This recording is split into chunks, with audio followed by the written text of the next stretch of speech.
Hello everyone, welcome back to our channel. ఈరోజు recipe వచ్చేసి meal maker pulao. మనం రెగ్యులర్గా వెజ్ పులావ్ను చేస్తూనే ఉంటాం కదా, అలా కాకుండా ఓన్లీ మీల్ మేకర్తో పలావ్ చేసుకొని తినండి, చాలా టేస్టీగా ఉంటుంది. ఇది పిల్లలకి లంచ్ బాక్స్లోకి కానీ మనం నైట్ డిన్నర్లోకి కానీ చేసుకోవాలంటే ఈజీగా క్విక్గా చేసుకోవచ్చు. ముందుగా ఒక గ్లాస్ రైస్ని 1 అవర్ పాటు నానబెట్టాలి. తర్వాత ఒక కప్పు వరకు మీల్ మేకర్ని హాట్ వాటర్లో వేసుకొని 5 మినిట్స్ నానిన తర్వాత వాటర్ అన్ని పిండి పక్కన పెట్టాలి. నెక్స్ట్ ఒక మిక్సీ జార్ తీసుకోవాలి. అందులోకి ఒక పిడికెడు కొత్తిమీరాకు, మీ కారానికి సరిపడా 4-5 పచ్చిమిర్చి, 4-5 వెల్లుల్లిని పొట్టు తీసి వేసుకోవాలి. 1/2 టీ స్పూన్ వరకు జీలకర్ర కూడా వేసుకొని మెత్తగా కాకుండా కోర్స్గా గ్రైండ్ చేయాలి. నెక్స్ట్ ఇలా చిన్న కప్పుతోనే 1/2 కప్పు వరకు పెరుగును తీసుకోవాలి. అందులోకి టేస్ట్కి సరిపడా సాల్ట్, 1/2 టీ స్పూన్ వరకు పసుపు, ఒక 1/2 టీ స్పూన్ వరకు కారం, 1/2 టీ స్పూన్ గరం మసాలాను వేసుకొని ఇవన్నీ పెరుగులో మంచిగా కలిసేలా బాగా మిక్స్ చేయాలి. తర్వాత దీన్ని పక్కన పెట్టి స్టవ్ పై కుక్కర్ పెట్టి అందులోకి 2 టేబుల్ స్పూన్ల వరకు నెయ్యిని, కొద్దిగా ఆయిల్ని వేసుకోవాలి. మీకు నెయ్యి ఇష్టం లేకపోతే మొత్తం ఆయిల్ని కూడా వేసుకోవచ్చు.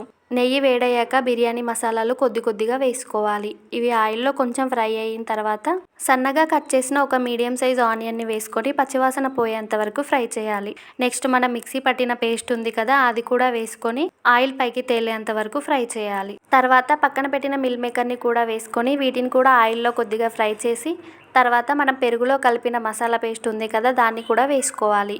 మసాలా పేస్ట్ మిల్ మేకర్కి మంచిగా పట్టే వరకు ఫ్రై చేయాలి. ఈ మసాలా పేస్ట్ని ఆయిల్లో మంచిగా ఫ్రై చేసిన తర్వాత కొన్ని పచ్చి బఠానీ, ఒక చిన్న టమాటాను కట్ చేసుకొని వేసుకోవాలి. ఇందులో ఎక్కువ వెజిటేబుల్స్ ఏమీ వేయకూడదు, టేస్ట్ అంతా బాగోదు. వీటిని ఆయిల్లో కొంచెం ఫ్రై చేసి టమాటా పూర్తిగా మగ్గే వరకు ఉడికించుకోవాలి. నెక్స్ట్ మనం తీసుకున్న రైస్కి సరిపడా వాటర్ని వేసుకోవాలి. ఒక గ్లాస్ రైస్కి 1.5 గ్లాసుల వాటర్ని వేసుకోవాలి. అప్పుడే రైస్ మెత్తగా ఉండకుండా పొడి పొడిగా వస్తుంది, కింద అడుగు కూడా మాడదు. తర్వాత ఇందులోకి టేస్ట్కి సరిపడా సాల్ట్ని వేసుకొని కలిపి వాటర్ని మరిగించుకోవాలి. వాటర్ మరిగిన తర్వాత మనం నానబెట్టుకున్న రైస్లో నుంచి వాటర్ వంపేసి రైస్ని వేసుకోవాలి. రైస్ని వేసి ఒక్కసారి స్లోగా కలపాలి, ఎక్కువ కలపకూడదు. మూత పెట్టి 2 విజిల్స్ రానివ్వాలి. అంతే, మీల్ మేకర్ పులావ్ అయితే రెడీ అయిపోతుంది. ఈ పులావ్ పొడి పొడిగా ఎక్కువ మసాలాలు ఏం లేకుండా మైల్డ్గా ఉంటుంది. టేస్ట్ కూడా చాలా బాగుంటుంది. రెసిపీ నచ్చితే మీరు కూడా ట్రై చేసి మీ ఫీడ్బ్యాక్ని నాతో షేర్ చేసుకోండి. వీడియో నచ్చితే please do like, share and subscribe to our channel. Thank you for watching.